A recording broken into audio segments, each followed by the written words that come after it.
I'm Don Rissmiller. I'm the chief economist with Strategas Research in New York. I'm also the vice chairman of programs for the Global Interdependence Center here in Philadelphia. And today I have the pleasure of introducing Curtis Levinson. He's the United States Cyber Defense Advisor to NATO and specializes in cyber defense, compliance, continuity and recovery with the Secure Cloud and Information Governance. Mr. Levinson has over 25 years of focused experience in cybersecurity, information governance, and continuity of operations. Curtis, please take it away. Thanks so much. Oh, how do I change the slides? Oh. Well, thanks so much for inviting me. It's a pleasure to be here and speak with all of you. I have to preface this talk with a brief warning. And the warning is the best news you will get today. The happiest part of my whole talk is on the next slide. So the happiest part of what I have to say is on the next slide. There we go. We are at war. And the purpose of my discussion here is we are shifting cyber defense paradigms. The previous paradigm was one of exterior perimeter defense. My firewall can beat up your firewall. Today, they're already behind the firewall and they're already standing behind us in the middle of the network. And therefore, our cyber defense and vulnerability assessment techniques need to acknowledge that we've all already been breached. I generally assume 100% infection in everything, all the time. Now, whoever in China is staying awake to read the president's emails, I don't know. Luckily, they're the low side unclassified ones. The last point is kind of interesting, because the only thing that makes all of us equal, and that includes nations that are hostile to us and groups that are hostile, is we are all subject to cyber attack. The Chinese get attacked as much as we do. The hacktivist groups, everyone is getting attacked by someone else. And in cyberspace, all warfare is asymmetric warfare. Symmetric warfare, Napoleonic warfare, is two uniformed armies opposing each other on a field of battle. That hasn't happened in a long time. Asymmetric warfare is what's going on in cyberspace, except you can't tell the good guys from the bad guys, and one person's good guy is somebody else's bad guy at the same time. And there are no truce talks, there are no peace talks, there are no negotiations. The war just rages on. So what are we trying to protect? Our perimeters totally breached. I don't know that there is anyone anywhere that can absolutely define the endpoints of their network. Endpoints now are mobile devices, they are wearables, they are gadgets. So we don't know where the endpoints of our network are, and all it takes is one little jetpack or portable hotspot, and then that endpoint is extended even further. There's a very recent exploit where hackers are taking these, I think Verizon calls it a jetpack, and they're modifying it. So instead of broadcasting out Wi-Fi, it's inhaling all of the Wi-Fi, all of the wireless signals in the air. So it's sucking in everybody's data from everybody's phone and everybody's gadget, and then transmitting it back to the actor, encrypted over the building's free Wi-Fi. So the network core is breached and infected. Anybody who believes that there is a magic bullet is mistaken. Apple is attacked just as much and infected just as much as Microsoft. The Iranians are as fond of iOS as they are of Android. So how do we shift perspective to the concept that we're already totally infected, we can't kick them out. Even if we did kick them out, we have no way of knowing if they're all out. The three most misused words in cybersecurity: threat, vulnerability, and risk. And I find both with NATO as well as with my clients, the words are often used interchangeably, and they're completely different. Threat is the hostile thing. It's the bullet, the arrow, it's the hard projectile, it's the dangerous thing, the botnet, the virus. Vulnerability is the weak spot. That's where the hard projectile gets in to cause damage. And risk, and we talk about risk assessments and lowering risk and managing risk and all those things. Risk is the mathematical probability of the threat making its way through the vulnerability and causing damage. So putting the bullet through the bullseye in the target and cracking the bottle behind the target. So risk is a mathematical construct of probability. Oh. There is no way that threat can be reduced. Any vendor, any consultant, anyone who even suggests that threat can be eliminated, reduced, or minimized is also misleading you. Threat is only going to increase, and threat of the three we can't control. So of those three, threat cannot be controlled. That leaves us to manipulate vulnerability and try and assess vulnerability, and to try and manipulate the odds, change the odds mathematically. The threat is never going to go away, and no one can minimize it. No one can reduce it. It's only going to get worse. It will never get better. Cloud. This is a pet peeve, so I just put the slide up. Everyone talks about the cloud. There is no such thing. There is no the cloud. There's your cloud, my cloud, his cloud, software, platform, infrastructure, XaaS. There is no the cloud. We do not migrate anything to the cloud because there is no single fluffy cloud. And when we talk about protecting the cloud, we're protecting what? Google? Microsoft, Yahoo, we're protecting what? Infrastructure as a service.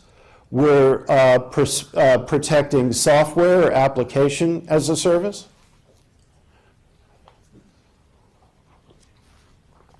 So my one thought on cloud. So the first question is, who uses antivirus to protect their systems? At home, at work, yeah, we all do. Who uses antivirus to protect their social media? The lawyer. Naturally, the attorney. We don't. We take social media for granted. And social media, and I don't know how many people have read the fine print on Facebook or Google Plus or any of them. It's use at your own risk. Every photo that's posted on Facebook is facial vectored and by Facebook, and they sell those vectors. And just because I'm not your Facebook friend doesn't mean I can't look at all your pictures. I was involved with the FBI about 8 months ago. They closed down a website that was exclusively pictures of children under the age of 5 in swimsuits. They were all harvested from Facebook. Pool pictures, beach pictures, absolutely innocent, posted by proud parents, for grandparents, stolen and compiled together. We had a very sick individual who was making money on top of it.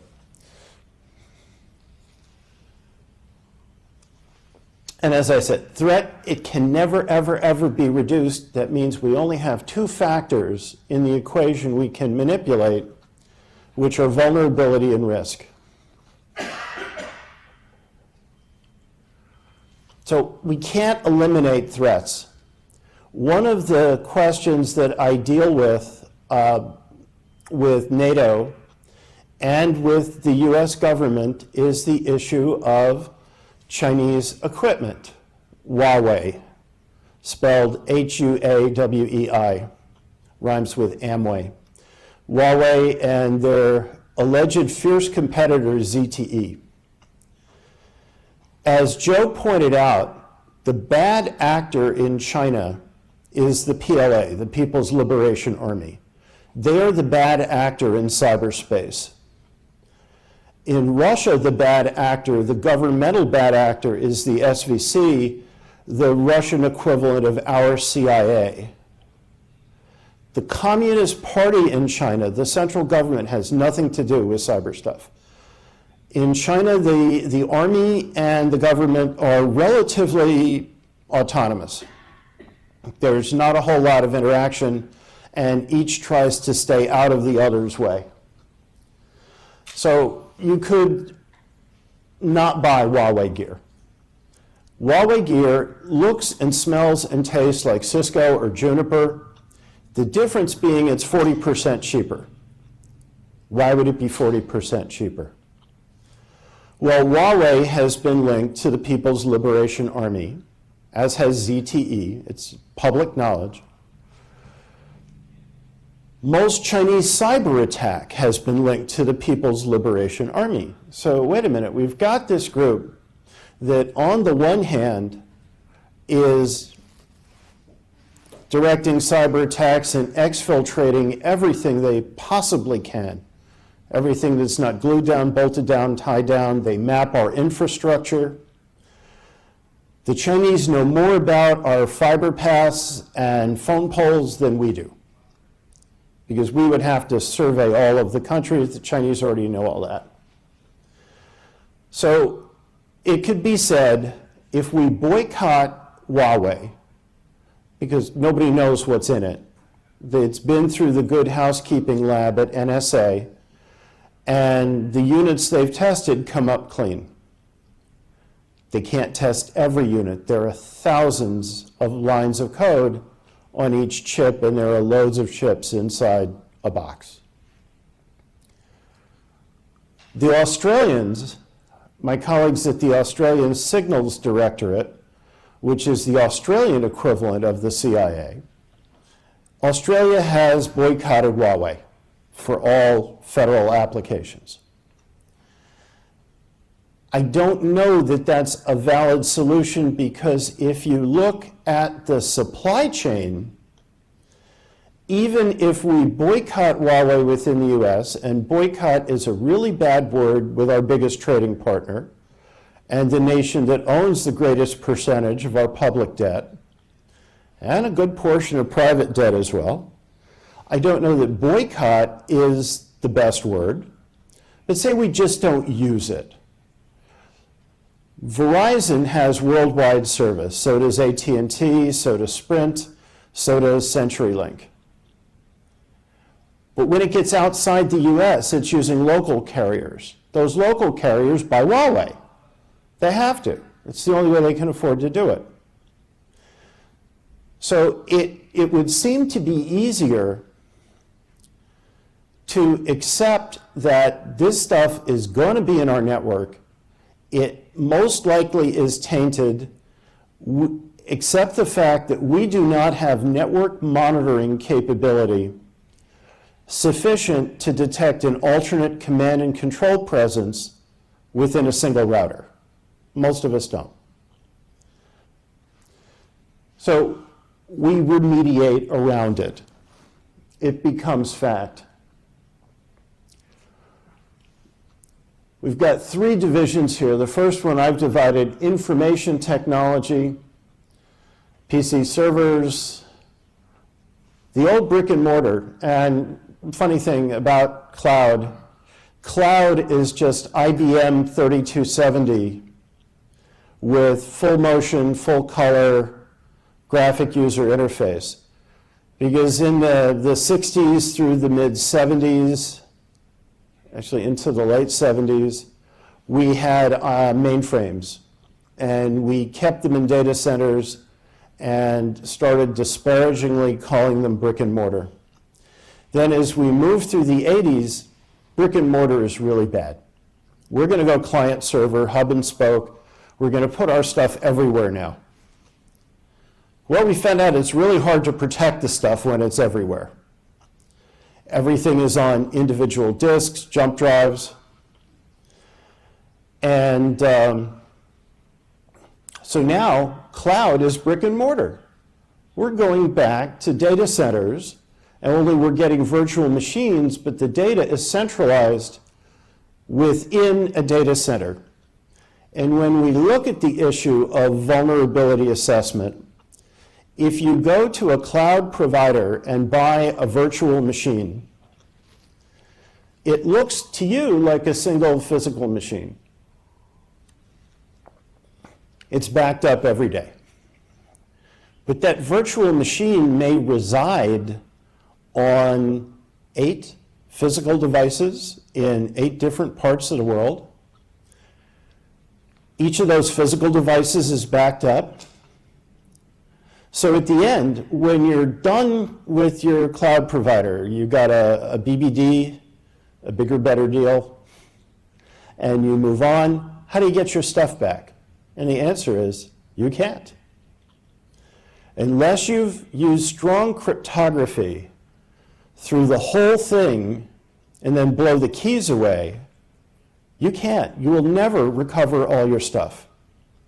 So when we look at assessing vulnerability, we're not only looking at a breached network perimeter and a breached network core, but the cloud is also breached.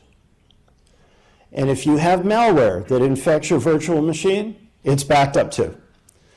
So you have a failure and a restore, and you restore all the malware. And that happens with regular data centers as well. And it's a really nasty chicken and egg issue. The malware brings your server down.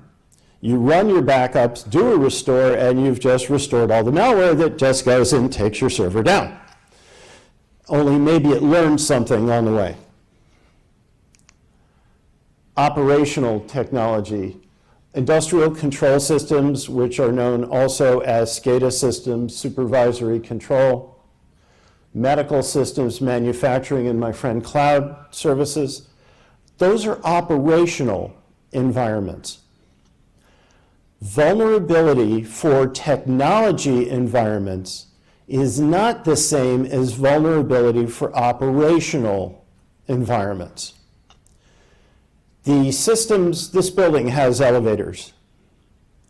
And I didn't look to see what brand, but they're run by a computer. That computer sits on the internet. A computer guaranteed does not have a firewall. It enables the vendor to update the software, and it enables the users, being the building maintenance people, to program the elevator. But it also enables a bad actor to commandeer the elevator. I was at the DEF CON conference about 2 years ago. It's the Hackers Conference. It's held in Las Vegas in August when it's 130 degrees outside and the rates are cheap. The DEF CON people, that year was held at the Rio Hotel, which is a very large property off the Strip. The main building is a 52-story tower. Just to show off, some of the DEF CON folks turned the elevators off in the tower for 1 hour, like to the second. In a 52-story tower in a Las Vegas resort, nobody was going anywhere for an hour. They turned it back on. They waited 1 hour, and then they turned the front desk systems off for 1 hour. No one could check in or check out. Anybody who's ever been to Las Vegas or a big casino resort knows what mayhem it is in the lobby at the check-in area. People are coming, people are going 24/7. They were told not to mess with the HVAC because it was 130 outside. And they were told not to mess with the casino, the gaming systems, because people still die for messing with casino gaming systems. Nothing has changed since the golden days of my very distant cousin Ben Siegel, who was called Bugsy Siegel, who built the Flamingo. People still die for messing with casino systems. A cousin of my grandmother's married this nice Jewish kid named Benjamin Siegel. Ben used to lose his temper and really start sputtering and yelling, and he was crazy. And in Yiddish, crazy is Bugsy, and he became Bugsy Siegel. No one ever called him that to his face. He was Mr. Siegel, or to his very closest associates, Ben. Personal technology. A lot of the vulnerabilities we're talking about are in personal technology, tablets, smartphones, medical wearables. Today, if you get a pacemaker implanted or an insulin pump, it's got Bluetooth, and it's actually online so that your heart can be monitored by doctors who are not necessarily with you. Law enforcement, we've all seen the news and know that the issue of wearables, wearable cameras, wearable sensors, whatever, is absolutely paramount, and all that stuff is wireless. A police operations center sets up, and that is Wi-Fi heaven going on. All this data is going back and forth, and virtually none of it is encrypted. I recently spoke with a guy, we had lunch, casual friend, and he wanted to know about cybersecurity and where he was vulnerable. He's an investment banker, hedge fund kind of guy. And I said, well, let's see your phone. He's got Wells Fargo, he's got Merrill Lynch. He does all of his banking from his phone, he does all of his bill paying from his phone, and he does all of his stock trading from his phone. I said, could you wait till you get home? The strongest cryptography on that phone is going to be SSL. And some of it's 128, some of it's one step higher. All of it is crackable on anybody's iFinger. I said, so can't you wait till you get home? Do you have to pay the bills while you're having lunch? So we agreed that he would take all that stuff off his phone. And we also agreed that he would put a hardware-based firewall in his home. I have a hardware-based firewall. One of my prouder accomplishments is that there is a warrant out for my arrest in the People's Republic of China. If I were ever dumped, they won't touch me here. So I don't have to worry about exploding egg rolls at the Kung Pao place. But if I were ever dumb enough to set foot into China, I would get snatched in a minute and I wouldn't make it out of the airport. They'd want to talk to me. After having loads of military and special ops and special forces training, that stuff hurts. It's very, very painful. So personal technology, when we do traditional vulnerability assessments, we're looking at the organizational network. And we're mostly looking at the technology component. We are hardly looking at the operational component that basically runs itself. And we're not touching the personal component. And the personal component is where you're the most vulnerable. People take their business email on their own phones. A lot of people, yes? Probably. A gentleman I've just been speaking with from the Federal Reserve Bank of Philadelphia took the train up and showed me a picture of a, of a notebook PC sitting on the little table in the train seat. The Microsoft Outlook screen was open and the cell phone was tethered up to it, and the owner went to the restroom. If I could just sit down there really quick, all of a sudden talk about identity theft, I'm him. If I walk down the hall in an office building and somebody left their PC unlocked, wham, I become them. And they can spend the rest of forever trying to prove that it wasn't them, it was somebody else. So that's the end of my prepared remarks. Discussion, as has been mentioned, is the best part of any of these things. I teach as an adjunct at a number of universities. So, are there any questions? Yes, sir. Can we encrypt the data if we cannot encrypt the network? Yes. And is that where we're headed? Yes. We're headed toward end-to-end encryption, data at rest and data in motion, which ends up encrypting the network. But we don't want to encrypt the transport, we want to encrypt the data itself. And it's single key, very portable, and there are a number of products that do cloud type services, data in motion, data at rest. In the Sony example, if Sony had carved up their network with application level firewalls and VLANs, and I recommend application firewalls be two-sided, so there's two firewalls with a DMZ in the middle for applications inside the core of the network. If they had done that and encrypted everything, the breach would have occurred. Can't stop the breach. Nothing will stop the breach. No damage would have been done. They would not have been able to hop segment to segment, and anything they found would have been totally encrypted. So there is this paradigmal shift. We cannot stop the breach.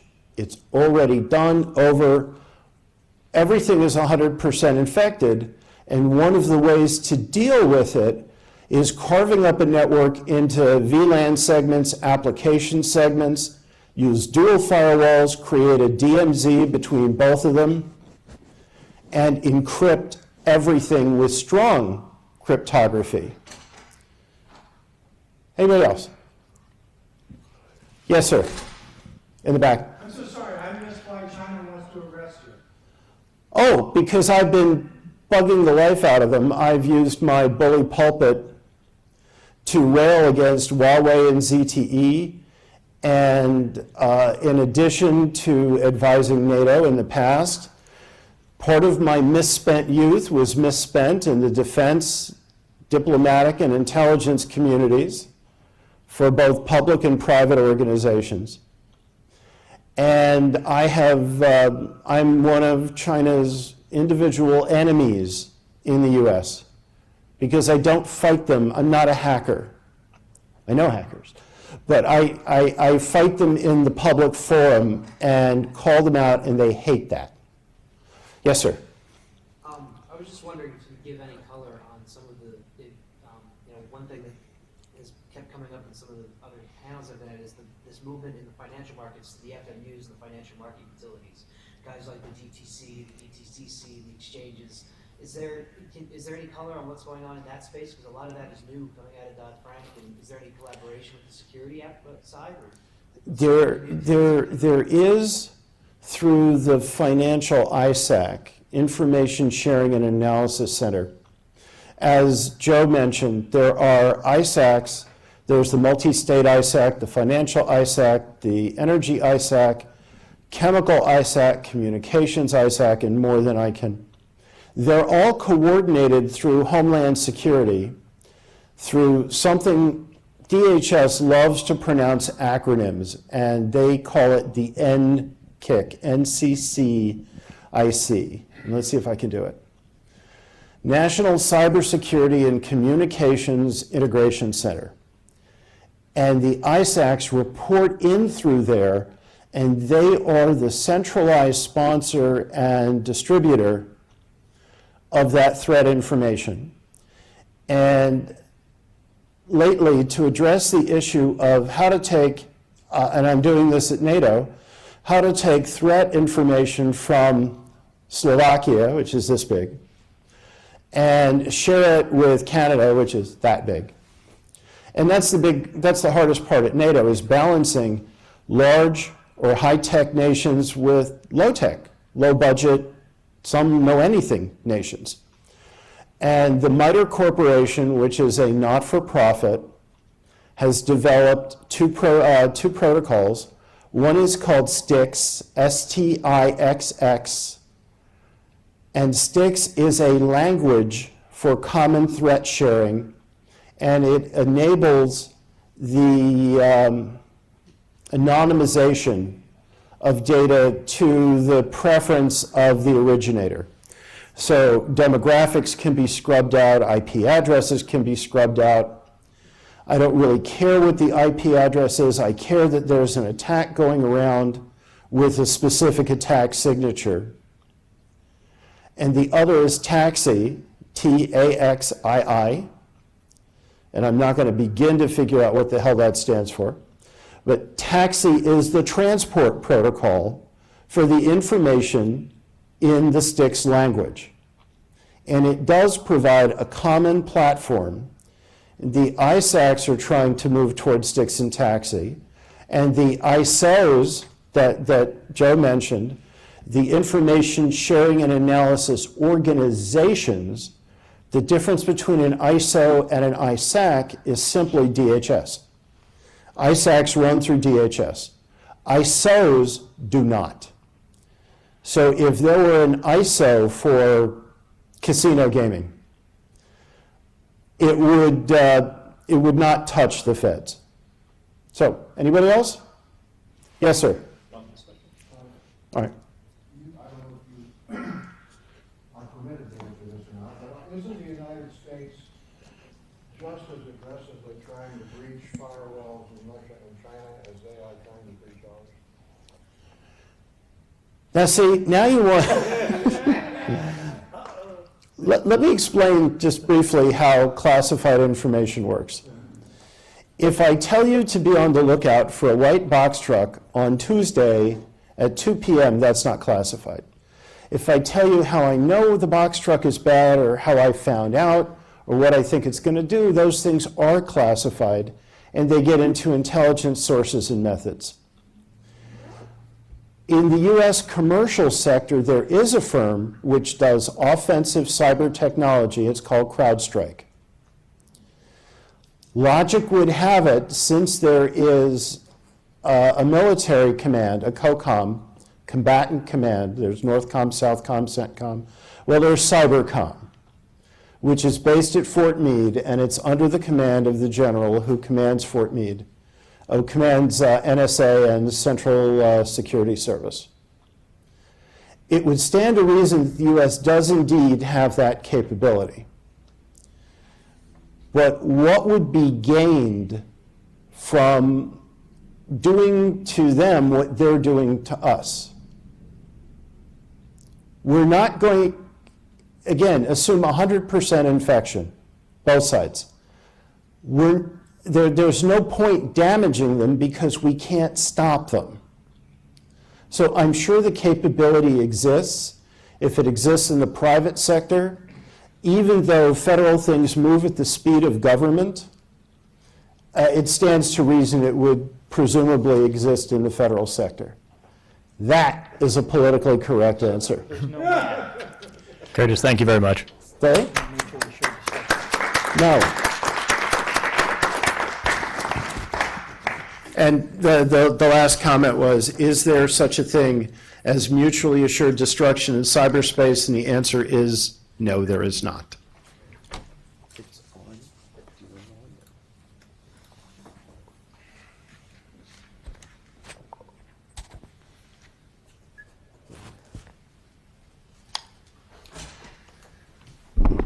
Okay, our final speaker is Alan Tills. He's the chairman of Shulman Rogers Telecommunications Department and the firm's Entertainment Practice Group, and is a member of the firm's board of directors. He is counsel to numerous entities in the private radio, internet, and entertainment industries. His breadth of work includes representing PCIA, a major telecommunications trade association. On behalf of PCIA and other clients, Mr. Tills has participated in every FCC proceeding involving the private land mobile radio industry since 1984 with a great deal of experience. Please, Alan, take over the podium. Thank you. First of all, as Curtis knows, I'm required to mention my mom in every presentation, so this is my chance to say the last name is Tillis, because my mom would get very upset if I didn't make sure everybody pronounced her last name correctly.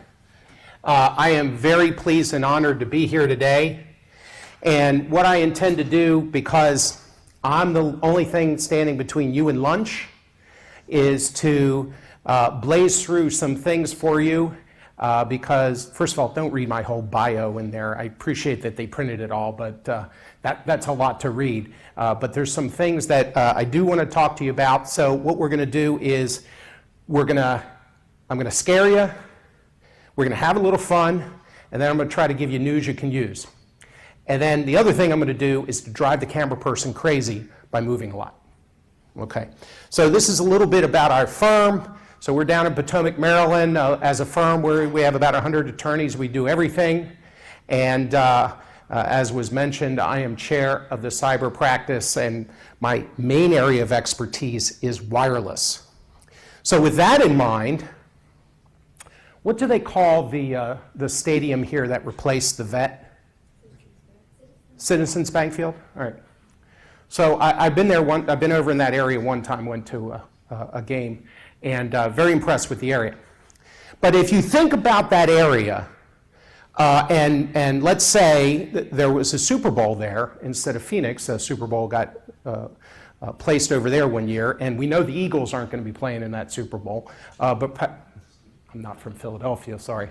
But it's going to be two teams, and we know about all the things that are be going on that day. How many people there are, how much security is going to be going on, what kind, all this stuff. So who has been over in that area? Okay, so you know there's tons of traffic lights over there, right? And you're used to this. You drive up to a traffic light, and there's sensors embedded in the street that tell the traffic light that you're there and change the traffic light for you, either immediately or after a period of time. A lot, but not all of those systems are wireless. And believe it or not, the overwhelming majority of those systems have the capability of being encrypted, but were installed by most municipalities without encryption. So imagine what I could do at the Super Bowl if I hacked all the street lights around the stadium and turned them all red. That would be a huge impact, wouldn't it? What if I hacked them all and turned them all green? Now we're talking about something very serious. And it's very possible to do. And this is how these Internet of Things that we've been talking about can be very dangerous and very serious and impact you on a daily basis, despite the fact it wasn't your computer network that was hacked. Okay, so here is an old guy quiz. Who knows who this is? If I did this presentation in Baltimore, there were, I'd get an instant answer. But other than Curtis, who knows who this is? Put your hand down. Cal Ripken. Oh gosh, he played shortstop and third base. Okay.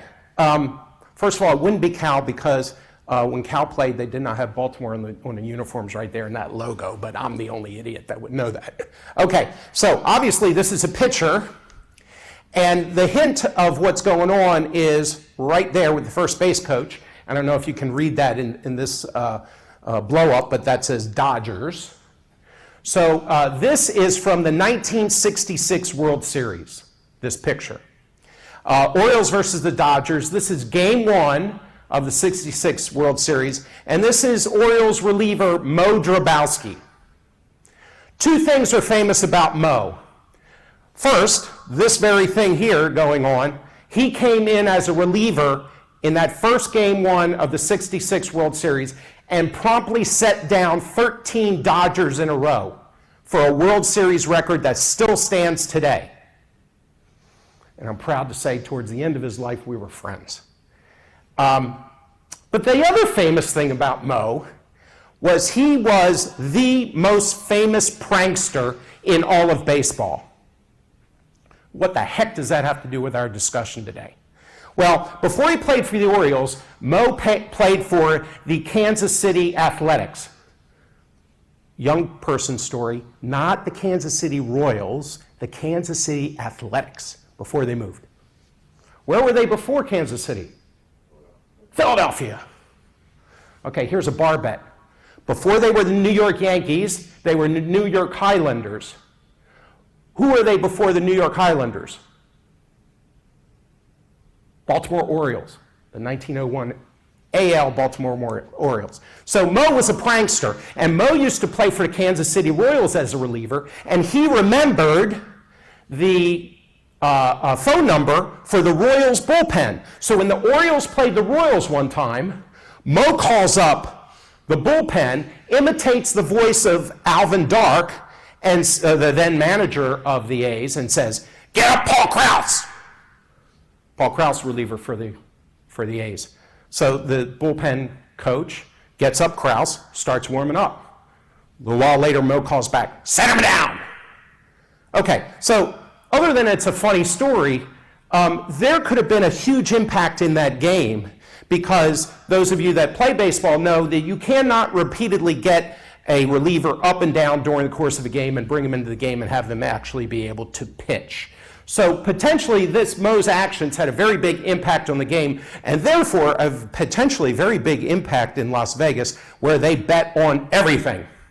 So my allegation is Mo is one of the first modern day hackers using social engineering for his hack. And that's the problem with most of what we've been talking about today. It is, the Internet of Things and the technology of the systems, but mostly it's the dumb people using them that are the problem, purposely or unintentionally. Even in my own office, one of the attorneys, I didn't even tell you about this, Curtis, one of the attorneys clicked on a link that was a piece of ransomware, which immediately started encrypting our firm's files. Now, that's the bad news. The good news is it started infecting our financial files first. Now, you think that's a bad thing, but it was a good thing because our financial people were in the system at the time, immediately detected a problem, let our IT people know. The IT people immediately figured it out, shut down it from the malware from infecting any more computers or any more files, and because we had a plan in place, we had backups for all those files. So at best, our accounting folks lost about a half an hour of work, and that was it. Had it been late at night, or some other files, client files or whatever, we would be in big trouble. So it is this human element that is the major problem. I'll give you another case in a little bit. So let's move on. We've talked about this, so I'm not going to belabor the point that they are coming for you. I mean, before we put up the, firewalls to prevent access from international IPs, We were being attempted to be hacked dozens of times a day. It's not like we represent anybody who would be of value to these folks, but they were trying anyway. So your goals need to be to prevent, respond, and mitigate. And what I'm talking about here are tips so that you do not have to pay me a bunch of money. How many attorneys come and tell you how not to pay them money? That's kind of what I'm doing here today. All right. We have some public sector folks here. And what happened here in Phoenix fairly recently is that they cut was a CenturyLink? I forgot. But it's a major cable that they cut. All right, CenturyLink. Okay, so here's the problem in this particular case. It shut down tons, across an entire area of Phoenix, shut down all internet access. So who has redundant T1s or fiber or whatever, redundant some type of access coming into your servers? Anybody? Okay, so you do. They may be redundant, but are they redundant and divergent? If they're redundant, if they're on the same piece of cable or two different cables coming in the same direction, this cut takes you down. So they have to be redundant and divergent. That's really important to take a look at. This is some ransomware that happened at a 911 dispatch center. And imagine the havoc we could cause in an area by shutting down a dispatch center. All right, I'm not going to take you through all these various hacks because this happened in a lot of cases. All right, types of threats. Somehow I sent the old file. These are tools that you can use. We've talked about this a little bit during the course of the day, but the NIST cybersecurity framework was mentioned. Okay, that's a cybersecurity framework, is not industry specific, but is very good for you to use as a very high level starting point for implementing your own cyber plans. And then there are industry specific frameworks, and depending on where you live, as far as work goes, will be what framework you use. So I do a lot of wireless work, so I care most about the FCC's cyber planner. So they've taken, they've used the basic NIST framework and adapted it for wireless systems. Other industries have similar things. You should take a look at what's specific for you. You need to have a plan in place now, written up front, to address how we prevent attacks and what we do once an attack happens. You have to develop and implement that plan, and then you have to let your folks know that it exists. How many people in their office ever order carryout? Okay, so here's a hack that happened. They wanted to attack a particular business. They found that this business got carryout very frequently from this Chinese restaurant nearby. So the hackers hacked the website of the Chinese restaurant, put malware on the restaurant's menu, so that when somebody went to order, clicked on the menu, downloaded malware into the server of that particular company. It can be that easy. And it isn't some coder who made a mistake. It was human engineering. So you have to develop a plan. Strong passwords are not enough. Actually, I learned something very interesting from two different speakers at a recent conference that we did, that a short password with a lot of special characters is nowhere as near as good as a long password without special characters. It's length that matters in this particular case, not the special characters. And you have to tell your staff and let them know what they are and are not supposed to do.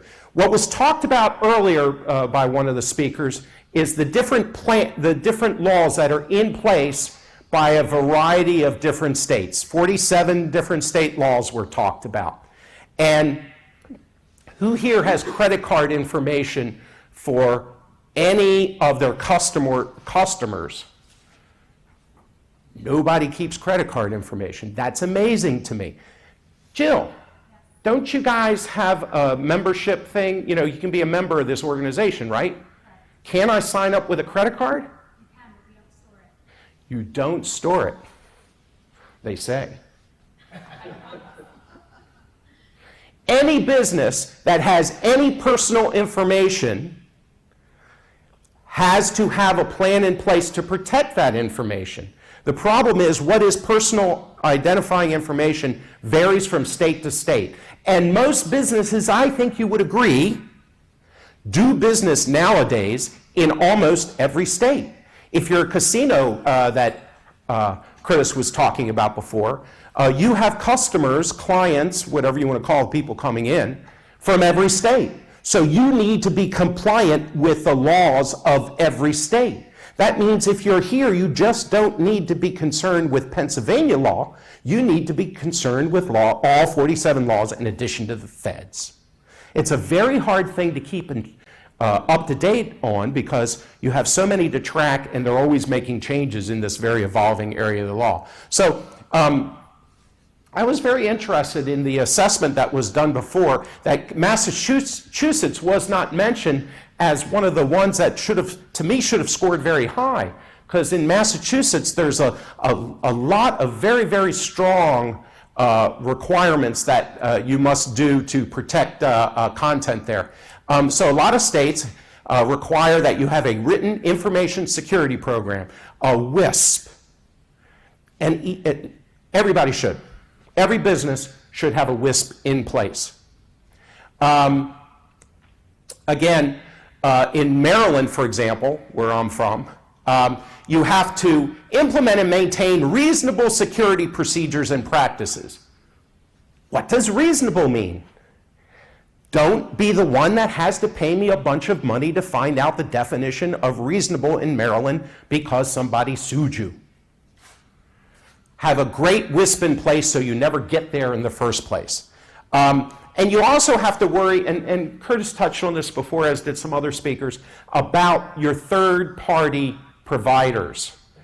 Because a number of you not only outsource some of the work that you do, or your systems you outsource. So you have to be worried about your third parties, and you have to, anybody here respond to RFPs from municipalities ever besides Curtis?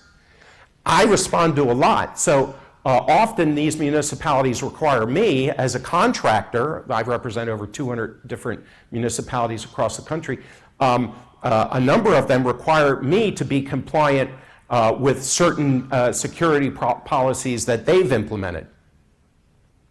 Okay, so again, worry about the definition of personal information. So here it's what it is in Nevada, but yet Florida adds medical info here, health insurance info or number, and login info for social media sites and apps. Other states aren't that specific. And I'm going to buzz through these because what each state right now isn't as important as you going home later on and making sure you know what they all are and implementing based upon the most stringent standards. In Maryland, a breach of personal information is the release of a person's name in combination with social security number, and if it's non-encrypted or redacted or renders it somehow unreadable, you have a breach. Okay, so how many people here have iPhones? Okay, so automatically, and I imagine most of you have access to your emails.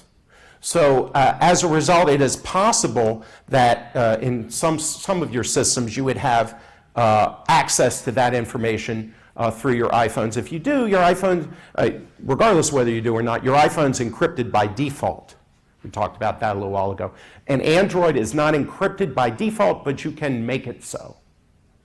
So we certainly encourage you to do that. Whereas in Massachusetts, you're required to use firewalls, and they're a little more specific in what the requirements are.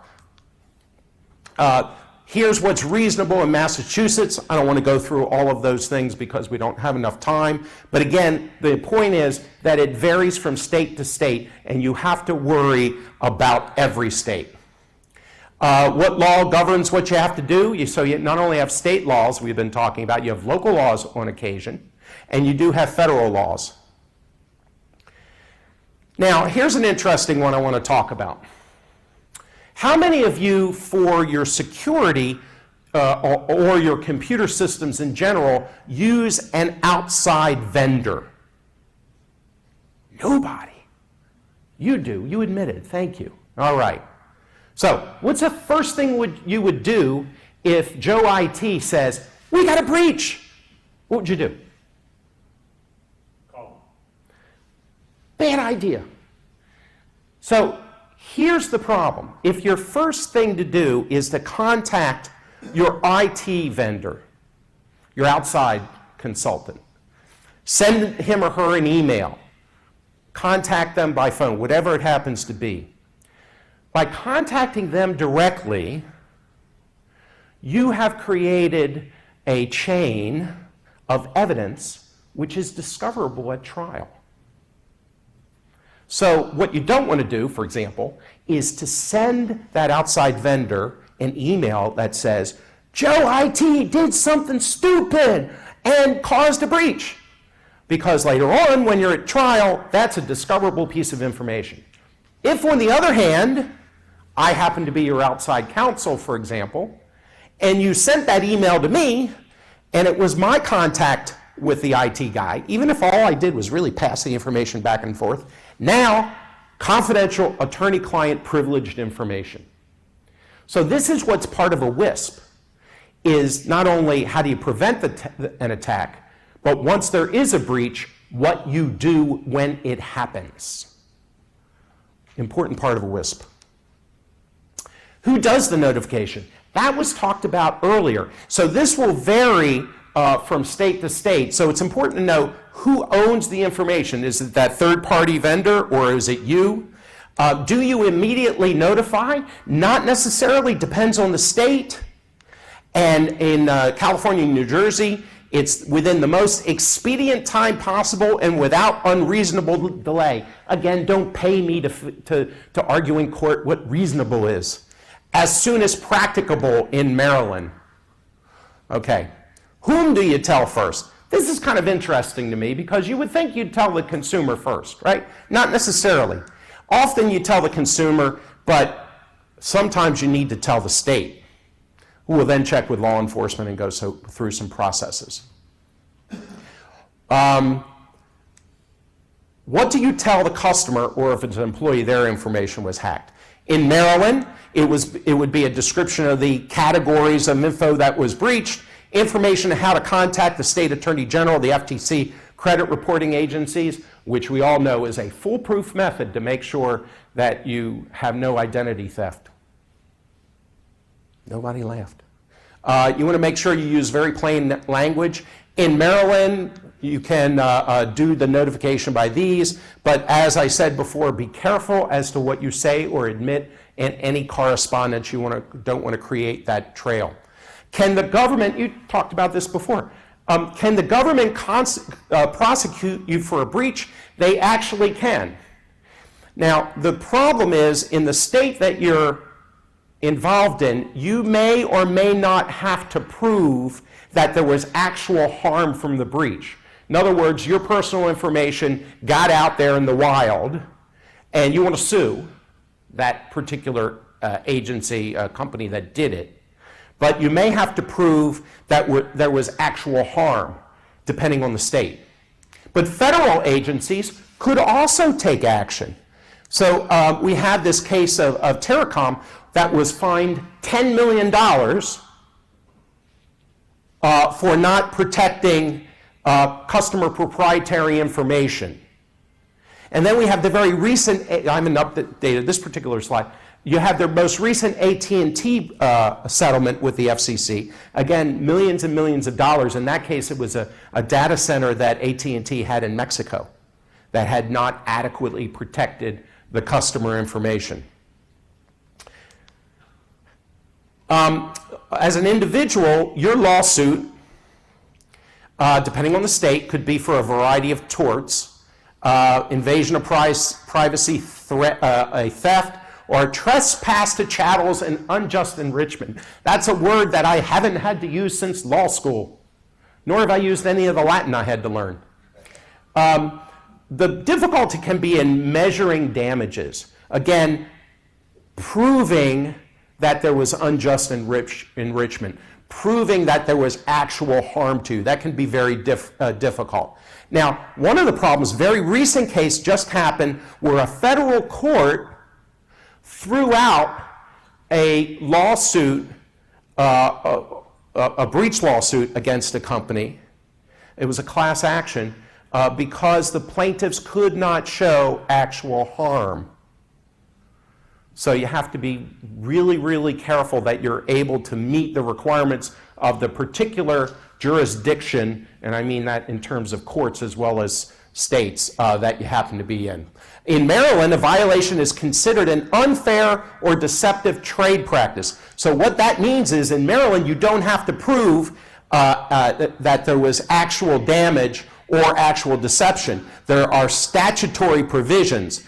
Up to $1,000 per person for the first violation, and then up to $5,000 per person, so this is statutory, for subsequent transactions with the possibility of getting attorney's fees. So that's without having to prove actual harm. And you know a data breach is never one name, one number.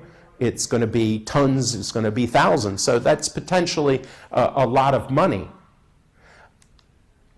Okay, so you've now been sued and you need to defend. So one of your defenses is that you're compliant with relevant law. But remember, because you have customers in all these different states, you have to be compliant with all those relevant laws. And perhaps you're a great person and you follow the NIST guidelines, which are guidelines only. But I have argued with the NIST people that they actually set a standard. Oh no, they're not a standard, NIST says. It's only guidelines. Yes, but it comes to court, I promise you, if you said I complied with the NIST guidelines, you're more likely than not to prevail, because breaches are going to happen no matter what you do. So that will be a great defense at trial, that you still got hacked, even though you complied with the NIST guidelines, you should not be liable. So cyber insurance. So cyber insurance is really important. And it's really important, but it's very non-standardized at this point in time. What do I mean by that?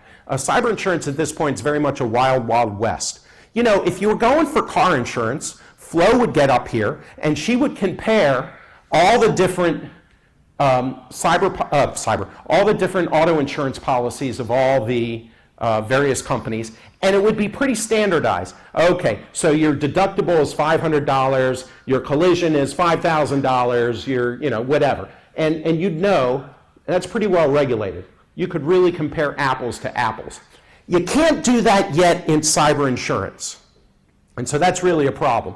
It's like every policy is brand new, like it's never happened before. And of course, what is the goal of an insurance company? The goal is to make money, and they make money by finding a way not to cover you. I don't care what kind of insurance we're talking about, okay? So you have to be very careful that you have in your policy coverage for all of those things that could happen to you in the event of a breach. Anything from protection, a coverage for attorney's fees if you get sued, to the cost for fixing the breach, for notifying, for doing your PR work, talking to the podium. All of those things have to be put into the policy, which is of course going to affect the amount of money you're paying for the policy.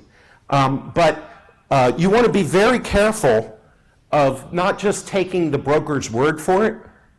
You want to look at these policies closely to make sure that every element of something that could happen to you or cost you some money, data loss recovery, that can be very expensive. You're going to make sure that cost to recover the money spent on all of these things, or for payments to the state of Maryland, the statutory damages, all can be covered in cyber insurance. You want to make sure that you do that.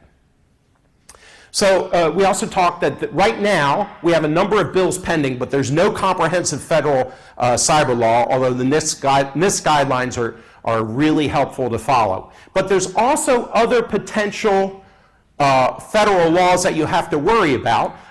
The Children's Online Privacy Protection Act, the Computer Fraud Abuse Act, which criminalizes certain behavior, the Fair and Accurate Credit Transactions Act, and of course HIPAA, which has become more and more important here with regard to breaches. So it's really important that you worry about what's included in all of those various laws.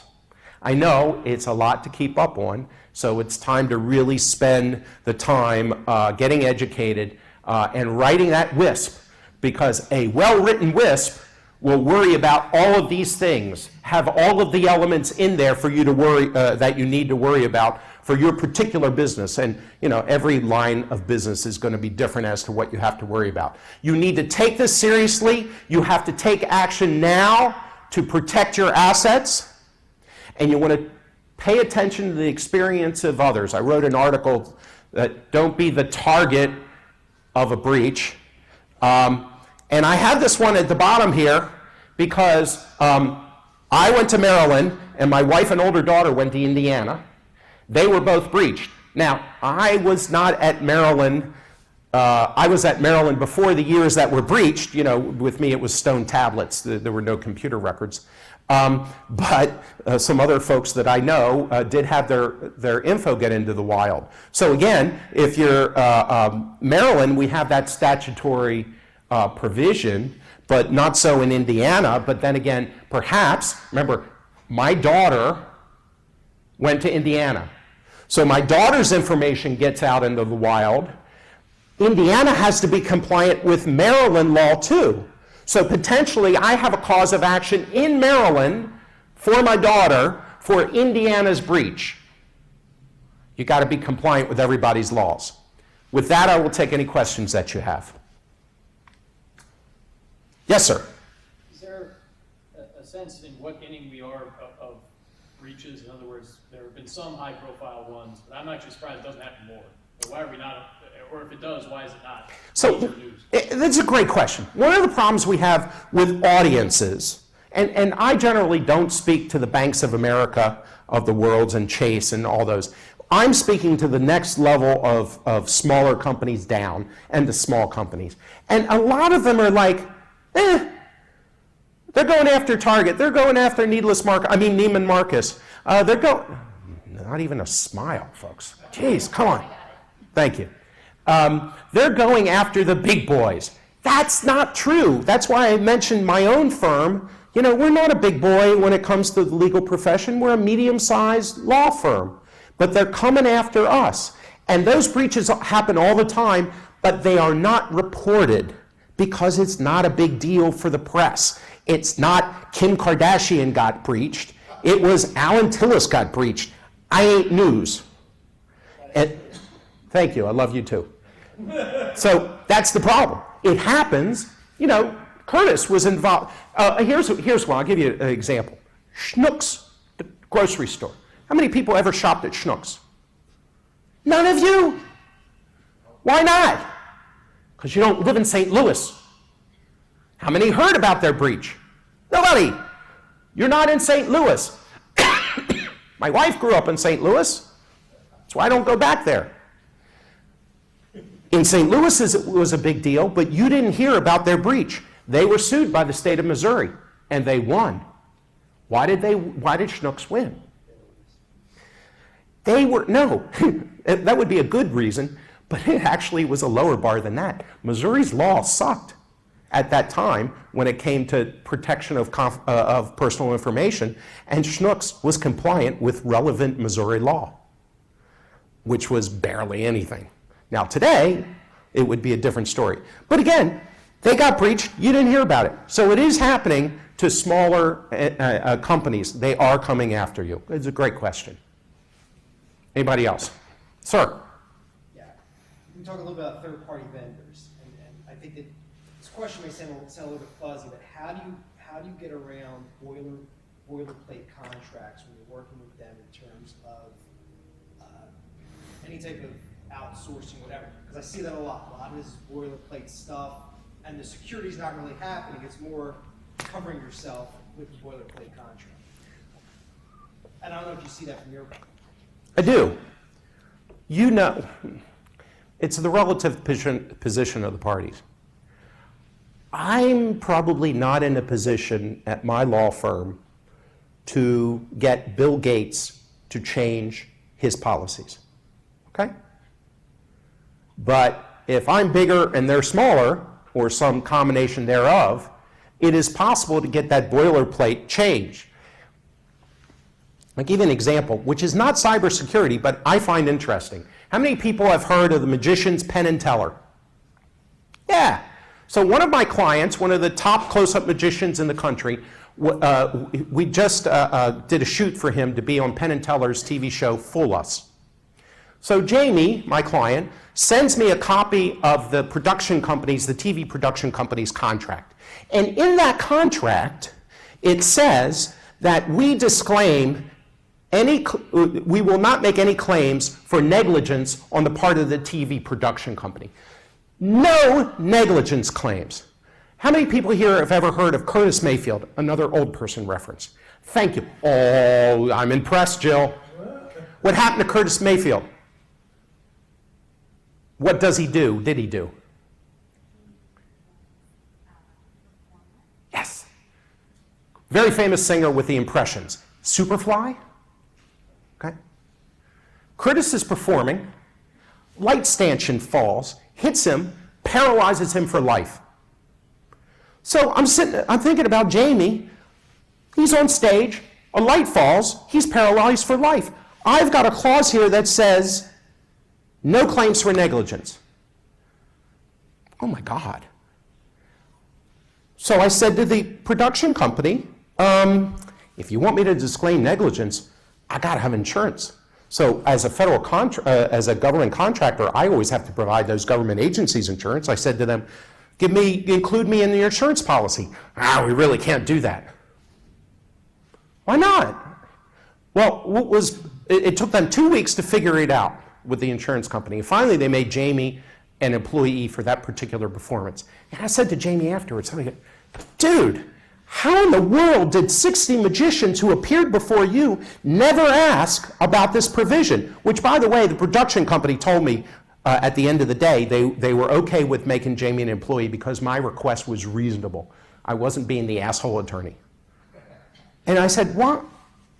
He said, look how much money we're getting paid to be on the show. Nobody can afford an attorney. So the other guys didn't think about this. So I think part of the answer is got to be smart enough to ask and have those negotiations. But again, you're not going to negotiate with Bill Gates or IBM. Anybody else? Well, again, I thank you for your time. Thanks for coming, and I enjoyed it.